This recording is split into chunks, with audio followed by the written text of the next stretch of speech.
toujours un plaisir de revenir non seulement à Cholet, mais aussi dans cette salle, d'être sur le parquet. Ça m'est arrivé de prendre un ballon, plus maintenant, mais il y a quelques années, et de venir tout seul ici et de faire quelques shoots et de trouver du plaisir à mettre quelques paniers dans cette salle de la médaille. Je me reconnais très bien parce qu'en plus c'est le petit jeune homme là qui est avec la belle coupe de cheveux et qui suce son pouce. Il pense à s'amuser sur un terrain de basket, puis à s'amuser dans la vie de tous les jours, je pense. J'ai eu mon père qui m'a construit un panier de basket dans le garage, où je jouais aussi tous les jours. Voilà. Donc j'étais baigné dans le monde du sport. J'étais toujours plutôt avec des voisins ou des amis qui étaient plus âgés que moi, mes frères qui étaient plus âgés que moi.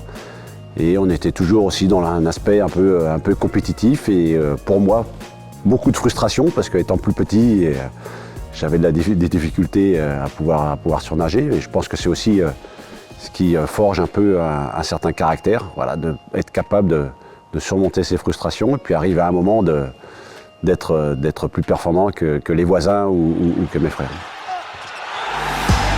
Moi j'ai toujours aimé et toujours eu besoin de voir des vraies sensations du jeu. Et donc le ballon était très important pour moi. La texture du ballon était quelque chose de très important. Sentir le ballon, savoir où est-ce que je pouvais l'emmener, comment, dans le niveau du shoot, sentir que voilà, il sortait bien de la main. Tout ça c'était très important. Comme là aussi la sensation du ballon qui arrive sur un panier. Donc il y a des paniers qui sont trop durs et ça se sent tout de suite qu'on se contracte un petit peu plus. Des fois ils sont trop mous donc c'est pas intéressant parce qu'il n'y a pas de finalité d'adresse. Le parquet, la température dans une salle, tout ça moi ça me parlait quoi. Donc j'avais besoin d'avoir des sensations qui étaient plutôt positives et qui apportaient une énergie pour pouvoir me sentir à l'aise sur un terrain. Mon premier véritable salaire, donc c'était très simple. Alors je me rappelle plus vraiment du montant, mais il y avait un quart qui allait sur mon compte en banque, donc que je pouvais utiliser, et les 3/4 qui étaient placés. Et j'avais pas le droit d'y toucher. Voilà, c'était un accord qui avait été mis en place, que moi j'ai signé avant d'être majeur. Donc entre mes parents, la personne qui me représentait et le club de Cholet Basket, c'était voilà, quelque chose qui était important de mettre en place. Et j'ai fonctionné comme ça tout au long de ma carrière. Voilà, c'est-à-dire que j'utilisais une partie de mon salaire pour pouvoir vivre, ce que je pensais que j'avais besoin pour pouvoir vivre, et tout le reste, c'était mis de côté. Le GOAT et Michael Jordan, évidemment, pour ma génération. Donc LeBron James deviendra GOAT pour moi quand il sera président des États-Unis. Voilà. J'ai croisé plusieurs fois.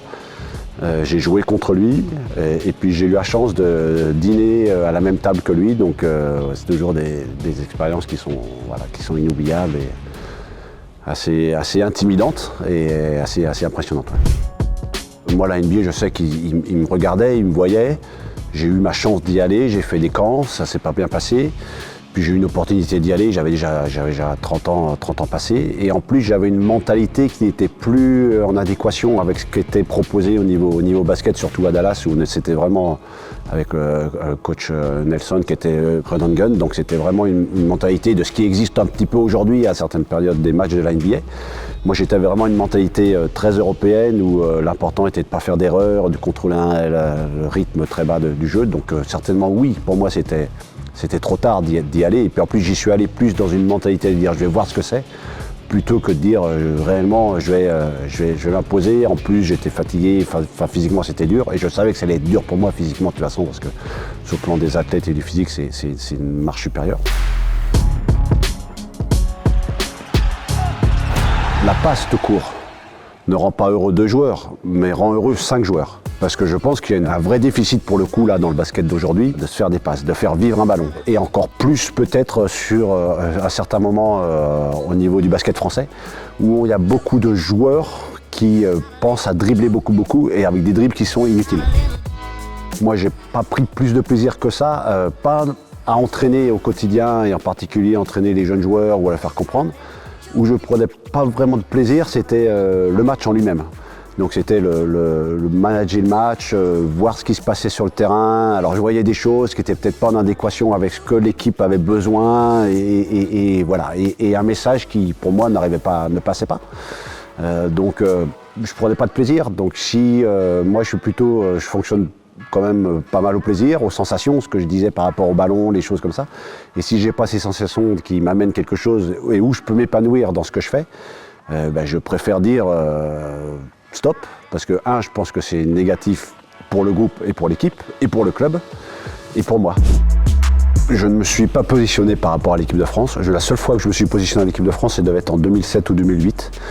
Voilà, où j'avais envoyé un projet, enfin voilà, un petit dossier sur le fonctionnement, comment je voyais moi le fonctionnement de l'équipe de France dans les années qui allaient suivre. Je suis assez content et puis assez fier parce que j'ai l'impression que le fonctionnement aujourd'hui est un peu de ce que moi je pensais comment ça devait être. Alors je sais pas que je veux pas dire que il y a eu un copier-coller, mais je trouve que le fonctionnement de l'équipe de France aujourd'hui est un bon fonctionnement. L'équipe de France c'est particulier parce que c'est important de travailler dans le temps en sachant qu'à chaque compétition, pour moi, tout est remis à zéro. Donc quelques personnes qui viennent en équipe de France doivent avoir la mentalité et doivent comprendre que tout repart à zéro. Donc il doit reprouver à chaque compétition qu'il est capable d'intégrer le groupe France. Moi, je pense qu'il a la possibilité d'aller chercher une médaille. Parfois, on avait l'impression sur la dernière compétition que les objectifs de chacun n'étaient pas l'objectif commun. Et si une équipe de France, ou une équipe en général, il n'y a pas un objectif commun d'aller tous au même endroit et de faire ce qu'il y a à faire pour aller à cet endroit, il y a très peu de chances que cet objectif soit accompli. Est-ce qu'il faut donner déjà les clés à Victor Wembanyama pour les Jeux Olympiques ? Non, les clés, ça ne se donne pas. Les clés, ça se mérite. Donc, quelques joueurs que ce soit, ou quelques personnes du staff, ou quelques personnes vivant dans le groupe qui a une ambition d'avoir du leadership, ou quelque chose comme ça, il doit le montrer au quotidien, et pas seulement pendant les matchs, qu'il est capable d'assumer ça. Donc, c'est à Victor Wembanyama de montrer qu'il est capable de l'assumer. Entre autres, il y a d'autres choses. Je pense que ce n'est pas un seul joueur, de toute façon, on revient aussi sur l'aspect collectif, c'est tout un groupe qui fera en sorte d'aller chercher une médaille. Moi, je ne suis pas pour les dire parce que moi je joue un billet ou parce que j'ai gagné un titre ou quoi que ce soit. Je dis que je suis une personne entre guillemets importante et donc qui a du leadership dans le groupe. Le summum de ma carrière et le plus de plaisir, c'est à la Virtus Bologne. Il y avait beaucoup de choses qui étaient réunies. Il y avait un côté passionnel que je n'ai jamais retrouvé autre part. Au sein du club, à l'entraînement, au quotidien, au sein de la ville, avec les supporters. Et il y avait des grands joueurs avec beaucoup de personnalité, beaucoup de caractère, ce qui apportait beaucoup d'aspects de compétition au quotidien. Une osmose que j'ai rarement connu entre le terrain et le public. L'invasione, succede un po' di tutto. È finito il campionato 97-98. Mais ça, seulement dû grâce aux victoires. È la furia dello scudetto e noi su queste immagini pensiamo. Quelque chose qui m'a marqué, c'est pas un geste technique, c'est pas une tactique spécifique, ça n'a rien à voir avec le terrain. C'était à la Virtus Bologne. C'était un mardi soir. On jouait un match contre Trieste, je crois, je ne sais plus exactement, mais bon, c'est un match de championnat de Ligue italienne. Et la veille, le lundi soir, le propriétaire du club avait renvoyé Ettore Messina, justement. Pour de mauvaises raisons. On commence à s'échauffer. Le propriétaire arrive avec sa famille et belle famille dans la salle, entouré de 3 ou 4 gardes du corps. Et à l'entrée dans la salle, tout le public qui était déjà là se rue sur le groupe. La belle-mère reçoit une baffe, les gardes du corps récupèrent tout le monde et ils évacuent tout le monde de la salle. Et dans l'élan, tous les tifosi, qui sont 500, 600, envahissent le terrain. Le préparateur physique de l'époque vient me voir et me dit tu prends le micro et tu leur dis de partir. Tu es le seul à pouvoir le faire, donc tu le fais.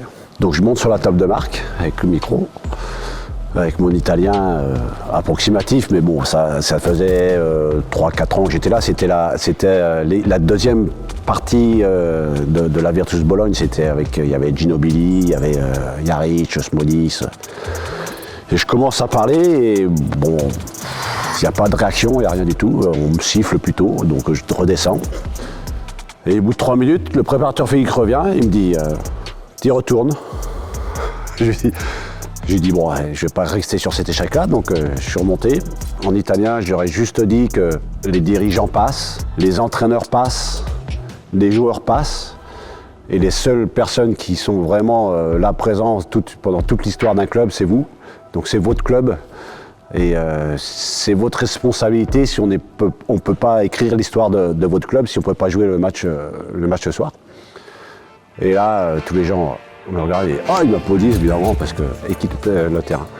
Et c'est un des moments où je suis, pour moi dans ma carrière, où je suis le plus fier comme action. Donc c'est pour ça l'action. Et celle-là, c'est quelque chose qui marque. C'est ce qui m'a lié encore plus, je pense, avec ce club et avec ses supporters de la Virtus. Quel est le joueur le plus fort avec qui tu as joué? Manu Ginóbili.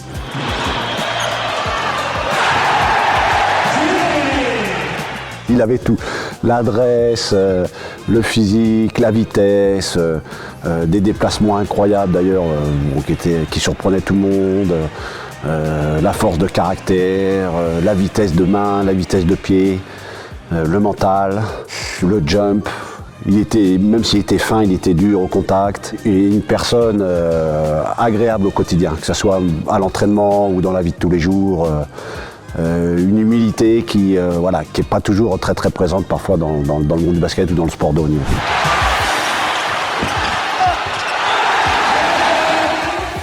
Le transfert qui aurait pu se faire mais qui ne s'est pas fait? Panathinaikos. Voilà, j'avais là une possibilité d'aller jouer entre Panathinaikos et la Virtus Bologne. J'ai choisi la Virtus Bologne. Sans regret. Sans regret, oui.